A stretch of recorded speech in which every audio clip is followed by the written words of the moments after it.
ধুর, আবার একটা বান্ধবীর বিয়ে হয়ে গেল। ভাবলাম আসবো না, এত বান্ধবীর বিয়ে খেতে খেতে আমার আর বিয়েটা হচ্ছে না। তাও তো মা জোর করে পাঠিয়ে দিল। এখন আবার কোথায় কোন কুচুটে কাকিমা আছে কে জানে, এখনই দেখে আবার বলবে বিয়ে কর বিয়ে কর, তাহলে তাহলে লুকিয়ে পড়ি। এখানে তো দেখছি ওই কুচুটে কাকিমা গুলো নেই, এখানেই বসে থাকি। আরে দোলা, তুই? হ্যাঁ বল, কেমন আছিস? ভালো আছি, সেই স্কুল লাইফের পর আজকে আবার দেখা। আর তোর বিয়ে কবে হলো? তোর মতো পড়ে থাকবো নাকি? এইটা আমার মেয়ে, মেয়েও হয়ে গেল। কি তোর মতো কি পড়ে বুড়ি হবো আমি? বিয়েটা কর, বয়সটা দেখেছিস কত হয়েছে? সত্যি বাবা, চত। আরে অর্পিতা, তুই? হ্যাঁ, কেমন আছিস? ভালো আছি, তুই ভালো আছিস? হ্যাঁ, তোরও বিয়ে হয়ে গেছে? হ্যাঁ, আমি তো 4 বাচ্চার মা। 4 বাচ্চা? হ্যাঁ, কেন তুই বিয়ে করিসনি এখনো?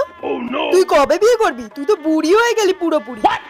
যে যা পারছে আমাকে বলে চলে যাচ্ছে। রিমিকে এবার জিজ্ঞেস করব, ও এত ভালো ছেলে কি করে পটালো, আমিও তাহলে একটা ছেলে পটিয়ে নেব।